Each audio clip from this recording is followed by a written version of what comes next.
La santé et le bien-être, c'est sur Europe 1 et nous sommes avec vous depuis 15 heures. Toujours à mes côtés, le docteur Jimmy Mohamed. Et pour cette dernière séquence de l'émission, nous sommes rejoints par Catherine Blanc, sexologue et psychanalyste à Paris. Bonjour Catherine. Bonjour à tous les deux.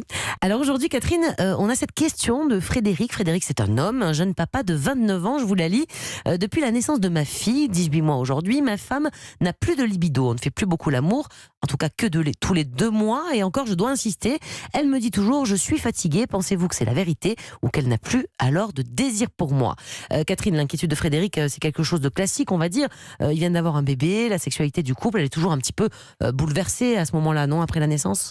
Oui, inévitablement. D'abord parce qu'il faut quand même reconnaître l'effort que c'est de 9 mois de grossesse, d'un accouchement, d'un allaitement le cas échéant, des petites nuits, de la fabrication de prolactine qui est une hormone qui permet l'allaitement mais qui du coup est complètement anaphrodisiaque. Tout ça ne concourt pas vraiment à une reprise de la sexualité immédiate, olé olé, libérée bien évidemment. Il y a des kilos aussi parfois, il y a un mal-être dans son corps, il y a parfois un déséquilibre hormonal avec potentiellement une déprime postpartum. Mais bon, tout ça dure pas forcément 18 mois. Là, il dit que la petite fille, elle a 18 mois aujourd'hui. Voilà, donc ça commence comme ça et puis ça peut s'installer en effet pour plusieurs raisons. D'abord une difficulté qui peut être une déprime qui perdure et qui est là tapis dans l'ombre.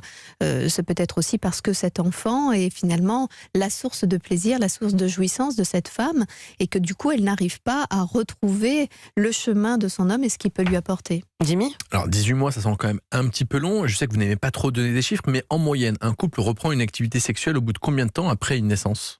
Alors d'abord, il ne faut pas qu'il la reprenne avant au minimum 1 mois, 40 jours à peu près, pour que l'utérus ait repris tranquillement sa position, pour que le corps se soit remis physiquement. Voilà, se soit remis physiquement. Ça, c'est important, parce que les hommes le sachent, parce qu'il y a certains qui sont assez... On laisse tranquille les femmes au moins 1 mois. Voilà, parce que... Mais peut-être parce qu'aussi on ne les informe pas. Peut-être que dans l'ignorance, on devrait leur dire, dans les cours de préparation de la naissance, attention, les rapports, c'est minimum 1 mois, pour qu'ils aient un peu de jugeote parfois. Bien sûr, c'est vrai. Voilà, et ça c'est pas parce qu'une femme est fragile, hein, c'est simplement parce que son utérus est encore lourd, parce que elle va avoir, c'est important aussi au niveau de l'étanchéité du périnée, pour pouvoir refaire travailler tout ça, pour que son corps se remette tout à fait en fonction, en œuvre, et puis qu'elle se le réapproprie, et qu'elle ressente aussi des choses, parce qu'il s'est distendu, enfin au niveau du périnée en tout cas, il faut qu'elle puisse se réapproprier sa tonicité pour pouvoir participer d'une sexualité. Ça n'aurait aucun intérêt qu'une sexualité ne soit pas un échange de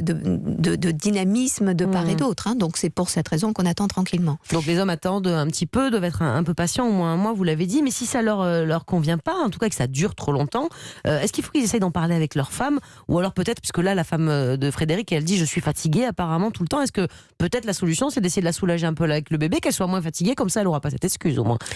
Ça permettra en tout cas d'enlever l'excuse, parce que évidemment qu'un bébé c'est une lourde tâche. C'est pas parce qu'on a le grand souhait d'un enfant que tous les jours sont tous les jours roses. C'est assez compliqué et tous les jours ne sont pas que de l'émerveillement. Il y a des moments de face à face avec soi-même. Je crois que quand même il y a deux sujets importants qui peuvent être derrière tout ça, c'est-à-dire d'une part potentiellement une déprime qui ne s'est pas exprimée et une maman qui se replie sur son bébé.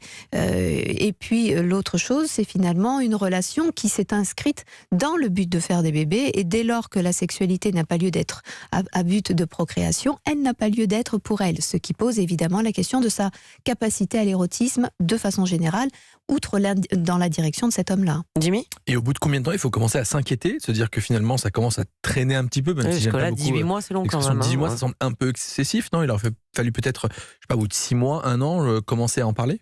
Oui, en parler, être tendre aussi. On n'est pas obligé d'aborder la sexualité par la sexualité, on peut l'aborder par des câlins, des douceurs, puisqu'elle est l'amener au restaurant, lui acheter des cadeaux. Oui, des actes d'amour quotidien. Et puis même physique, je pense aussi dans le corps à corps, je crois que c'est important, puisqu'elle est dans le soin du corps d'un nourrisson, c'est important qu'elle se sente soignée elle aussi dans son corps et amenée petit à petit dans sa féminité, valorisée dans ce corps qu'elle récupère, parce que c'est pas pour rien aussi que nombre de femmes n'arrivent pas à récupérer leur corps. C'est une façon de mettre à distance leur mari et une façon de témoigner de leur dégoût qu'elles ont d'elles-mêmes, et du coup on peut pas érotiser un corps qu'on n'accueille pas.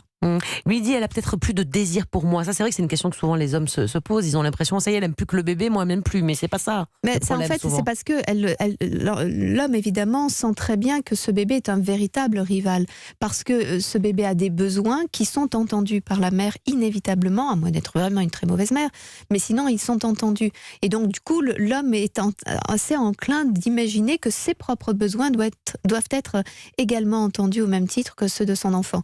Donc, il faut pouvoir, évidemment, d'abord rester à son statut d'homme, rester à son statut d'adulte et pas revendiquer sur la même ligne que le bébé, parce que sinon on se retrouve avec une rivalité que la femme ne comprend pas et elle ne veut pas d'un deuxième enfant et elle n'aurait pas de désir pour un deuxième enfant. Merci beaucoup Catherine pour tous ces conseils. Voilà, c'est la fin de cette émission. On se retrouve la semaine prochaine dans Sans Rendez-vous. Votre émission Santé Bien-être, c'est tous les jours de 15h à 16h.